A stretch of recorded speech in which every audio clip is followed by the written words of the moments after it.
আসসালামু আলাইকুম। আপনি খুব সুন্দর একটা প্রশ্ন করেছেন। এটা খুবই বেসিক একটা ফান্ডামেন্টাল কথা। দেখুন, আমি বলেছি যে একদিকে প্যাপিলারি মাসেল রাপচার হলে acute sudden onset severe mitral regurgitation হবে, মানে যদি left ventricular papillary muscle rupture হয়।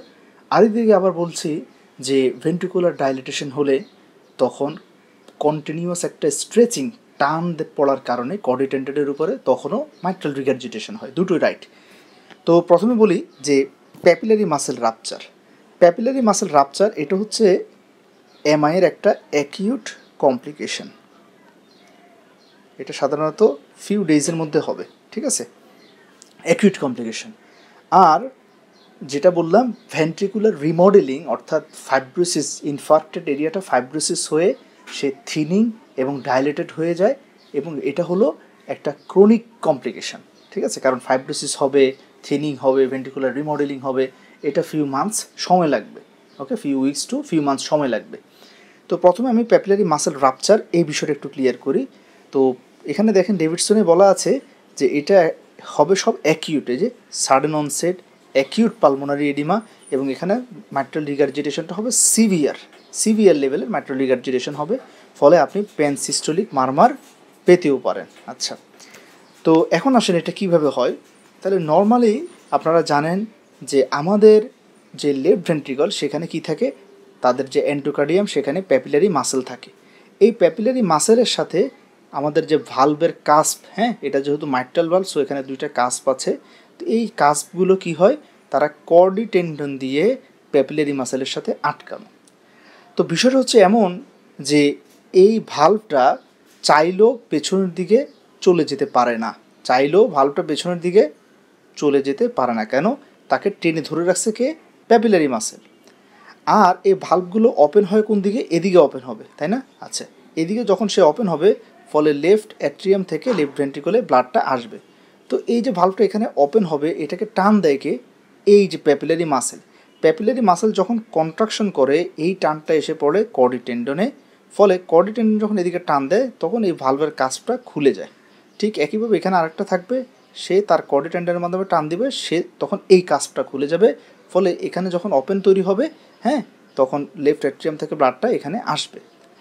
এখন ঠিক একইভাবে প্যাপিলারি মাসেলের মেইন কাজ যেরকম ভালভটাকে ওপেন করা, প্যাপিলারি মাসেলের আরেকটা ইম্পর্টেন্ট কাজ, যেটা আপনার কনফিউশন থাকার কারণে, এই বেসিকের কারণে আপনার এক্সপ্লেনেশনটা বুঝতে পারেননি, যে প্যাপিলারি মাসেল ঠিক আছে, সে ভালভ ওপেনিংয়ের জন্য মেইন রেসপন্সিবল, ঠিক একই সাথে এই প্যাপিলারি মাসেল এবং এই কর্ডি টেন্ডনি কোনো একটা ভালভকে পিছনের দিকে প্রোল্যাপস হতেও বাধা দেয়, ধরে রাখে, সে যাতে পিছনের দিকে না যেতে পারে। হ্যাঁ, এটা কখন হয় দেখেন, যখন আমাদের এই লেফট ভেন্ট্রিকলটা খুব ফোর্সফুলি কন্ট্রাকশন করে সে এই ব্লাডগুলোকে কি করে, তার অ্যাওর্টা দিয়ে বের করে দেয়। এখন যখনই লেফট ভেন্ট্রিকল কন্ট্রাকশন করে, এখানে অনেক বেশি প্রেশার বেড়ে যায়, সিস্টোলিক। তো এই প্রেশারটার কারণে একটা ধাক্কা পুরো ভেন্ট্রিকলের একদম চারপাশে সমানভাবে পড়ে। এই ধাক্কায় ভালভটাও উপরের দিকে পেছনে চলে যেতে চায়, কিন্তু পারে না। কেন? প্যাপিলারি মাসেল এবং কর্ডি টেন্ডন তাকে এদিকে সবসময় একটা পুল করে ধরে রাখে, মানে একটা বেজ লাইনে, ঠিক আছে। আর যখন অতিরিক্ত পুল করে ডিউরিং কন্ট্রাকশন, তখন এটা ওপেন হবে। এটা হচ্ছে মেইন কথা। এখন দেখেন, যদি এই যে প্যাপিলারি মাসেল, এটা যদি একটা মাসেল, তো ইনফার্কশন মনে করেন এখানে হলো সাবএন্ডোকার্ডিয়াল এমআই, হ্যাঁ, অথবা ট্রান্সমুরাল এমআই, এখানে যখন হলো, ওই ইনফার্কশনটা যদি প্যাপিলারি মাসেলকেও ধরে, তাহলে মাসেলটা তার ইন্টিগ্রিটি হারিয়ে এটা টিয়ার হয়ে যাবে, ছিঁড়ে যাবে। তো এখন এখানে আর কোনো মাসেলের অস্তিত্ব নাই। তাহলে এখন যখনই লেফট ভেন্ট্রিকলটা সিস্টল করতে যাবে, তখন এখানে যখন অতিরিক্ত প্রেশার বাড়লো, এই প্রেশারের ধাক্কায় ভালভটা কাজ উল্টা রিভার্সলি ওপেন হয়ে যাবে, দরজাগুলো এদিকে ওপেন হয়ে যাবে।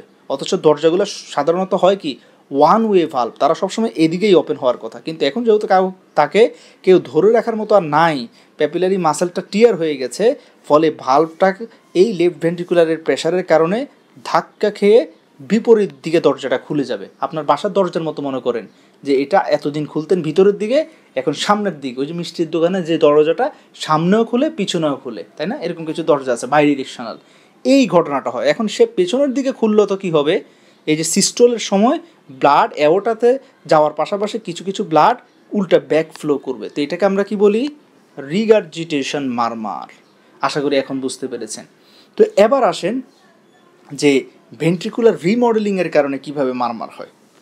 তো আগে দেখি ডেভিডসনে আদৌ আছে কিনা, নাকি আমি আন্দাজে মন গড়া একটা ব্যাখ্যা বলে দিলাম, আগে সেটা একটু দেখি। দেখেন এই যে ডেভিডসন এখানে বলা আছে যে ভেন্ট্রিকুলার রিমডেলিং যখন হয়, অর্থাৎ কোনো একটা এমআই হয়ে যাওয়ার পরে ওই ইনফার্ক্টেড এরিয়াটা দেখেন সেটা কি হয়ে যায়, থিনিং অ্যান্ড স্ট্রেচিং হয়ে যায় ডিউ টু ফাইব্রোসিস। আচ্ছা, ফলে ওই চেম্বারটা, ইনফার্ক্টেড যে চেম্বার সেটা কি হয়ে যায়, ডাইলেটেড হয়ে যায়।